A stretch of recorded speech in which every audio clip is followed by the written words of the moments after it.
What's up, guys, and welcome back for another EVE Online video. I am going to be talking about doing PI in Pochven. Why would you want to do that, and kind of what the setup looks like and how it kind of differs. If you have any experience with PI, maybe in high sec or in null sec, you probably know the density of the resources on the planet can vary greatly depending on what area of space you're in. I would say probably the best areas of space to do PI would be Wormhole right at the very top, and then Pochven, null sec, then low sec, and then at the very last little bit of that list is going to be high sec. A lot of that has to do with density, and also Pacus in high sec can tend to be very, very high on tax, because not only do you have the corporation tax that owns the Pacu, Concord also puts a tax on top of that as well, which isn't the case for places like Wormhole, Pochven, and in null sec. Now, normally in high sec, you are looking at anywhere between like 30% density and lower. Now, what density does in effect is you end up getting less raw per cycle compared to if you're in the same cycle on a different planet with higher density. So right now we are in Pochven, as you can see, and in nullsec, you know, it can range anywhere from like 5% all the way up to like 60% or so. But right now in the system we're in right now in Pochven, the planet we're actually already running right now is doing bacteria, and as you can see, 107% density on this, really good. Then you have like 72 on complex organisms and things like that. Carbon compounds is at 89%, which is really nice. Let's look at some of the other stuff. Felsic magma is always pretty bad no matter where you go. I don't know why. I think people just love silicon, but and you can see it still varies quite a bit, but the upper limit here in Pochven is really nice. So let's go and look at ice. Like aqueous liquids is another one. This one is 105 for heavy metals. So we're gonna go ahead and I'm gonna kind of like show you guys. Well, let's look at the planet that I've got going on right now. In Pochven, I run 12 planets because after several cycles, these planets will almost run completely the whole time. Normally, if you set up a day cycle, you're looking at somewhere in the neighborhood of like 1 million raw. But for this day cycle, 1.4. And we'll go ahead and go over here to the scan thing right here. We can get out of this and go to the microorganisms right there. Now, this was actually white when we started, so we've already like pulled quite a bit off of it. But even not being on white for the most part, it's still going to pull 14 or so. I think we're going to set up another planet here so you can kind of see a little bit better how it goes. We're going to do water here on this ice planet. So let's go ahead and jump in here. We're going to go ahead and go to aqueous liquids. And then what I normally do is I kind of look around the planet, and I have my sliders all the way together so I can get a good definition, and then I start just moving it to the right until I get to the point where I almost stop seeing the white altogether. So this is going to be where we're going to want to put this down on. So let's go ahead and drop the command center here, and we're going to go and upgrade it completely. And this video is mainly for people who have a good amount of experience with PI, and these numbers will mean a lot more to you when you see how the density really kind of affects everything. So normally what I'll do is I'll come in here, I'll do the extractor, I'll just link it to the launch pad, and before I do anything else, I'll just get this extractor running. That way, if I do run into problems and that density spot is not great, I'm not completely committed to all the pins, and I can kind of readjust if needed. So we'll go ahead and select the aqueous liquids. I usually go somewhere around underneath the D in duration, which gets me pretty close to the day mark. And then we'll just start adding these heads.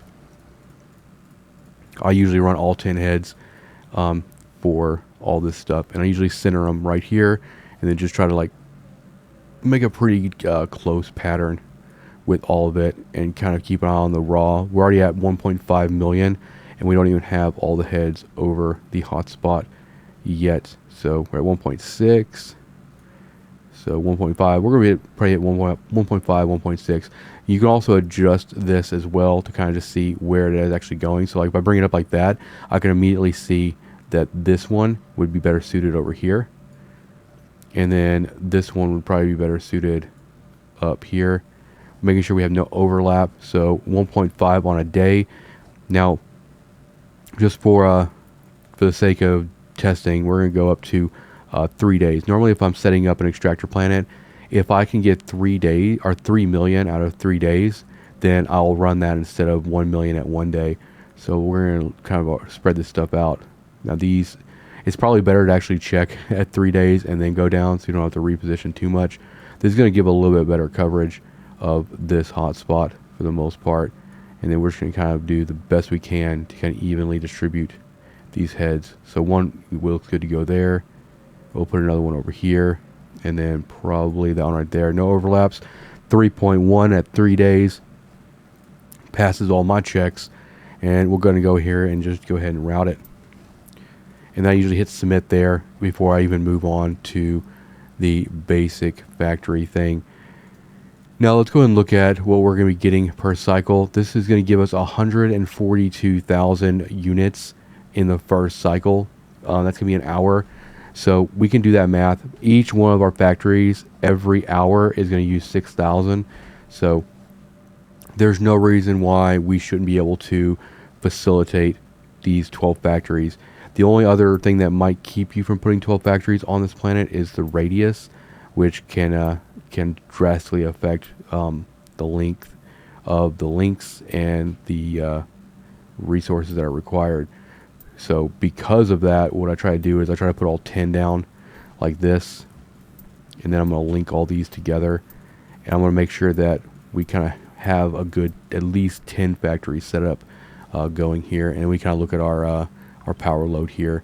And then now this is the point where we're just going to like try to like stick another 2 on here, and it looks like we should be able to do it. Now we have just the links to put on, and we're good. There we go. Now all we have to do is just select the water and get all this stuff pointed. Now while I'm setting this up, one of the big benefits of actually doing this here in Pochven, like for people who do not have access to null or wormhole space and want to do PI, it's so easy to just come in here and do PI here and run process 2. You don't want to export all the time. You want to export if you're going to sell it on the market at the highest stage that you can. So for instance, I might use this character to make a type of P2, and I wouldn't even take this stuff out of Pochven until I can fill up a crane or something.